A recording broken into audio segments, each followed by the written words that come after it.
तारांकन झड़ता वृक्ष। आज की कहानी झड़ता वृक्ष तारांकन।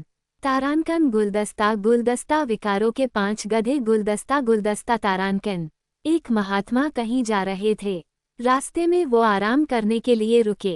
एक पेड़ के नीचे लेटकर सो गए। नींद में उन्होंने एक स्वप्न देखा कि वे रास्ते में जा रहे हैं और उन्हें एक व्यापारी मिला जो 5 गधों पर बड़ी बड़ी गठरियां लादे हुए जा रहा था। गठरियां बहुत भारी थीं, जिसे गधे बड़ी मुश्किल से ढो पा रहे थे। साधु ने व्यापारी से प्रश्न किया, इन गठरियों में तुमने ऐसी कौन सी चीजें रखी हैं जिन्हें ये बेचारे गधे ढो नहीं पा रहे हैं? व्यापारी ने जवाब दिया, इनमें इंसान के इस्तेमाल की चीजें भरी हैं। उन्हें बेचने मैं बाजार जा रहा हूँ। साधु ने पूछा, अच्छा, कौन कौन सी चीजें हैं, जरा मैं भी तो जानूं। व्यापारी ने कहा, ये जो पहला गधा आप देख रहे हैं इस पर अत्याचार की गठरी लदी है।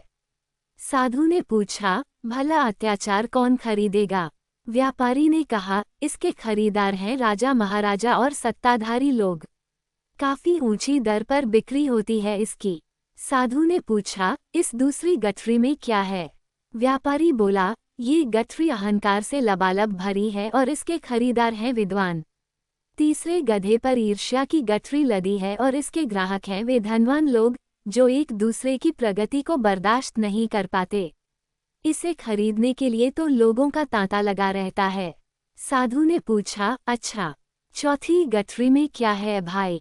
व्यापारी ने कहा, इसमें बेईमानी भरी है और इसके ग्राहक हैं वे कारोबारी जो बाजार में धोखे से की गई बिक्री से काफी फायदा उठाते हैं। इसलिए बाजार में इसके भी खरीदार तैयार खड़े हैं। साधु ने पूछा, अंतिम गधे पर क्या लदा है? व्यापारी ने जवाब दिया, इस गधे पर छल कपट से भरी गठरी रखी है और इसकी मांग उन औरतों में बहुत ज्यादा है जिनके पास घर में कोई काम धंधा नहीं है और जो छल कपट का सहारा लेकर दूसरों की लकीर छोटी कर अपनी लकीर बड़ी करने की कोशिश करती रहती हैं। वे ही इसकी खरीदार हैं। तभी महात्मा की नींद खुल गई। इस सपने में उनके कई प्रश्नों का उत्तर उन्हें मिल गया। सही अर्थों में कहें तो वह व्यापारी स्वयं शैतान था जो संसार में बुराइयां फैला रहा था और उसके शिकार कमजोर मानसिकता के स्वार्थी लोग बनते हैं।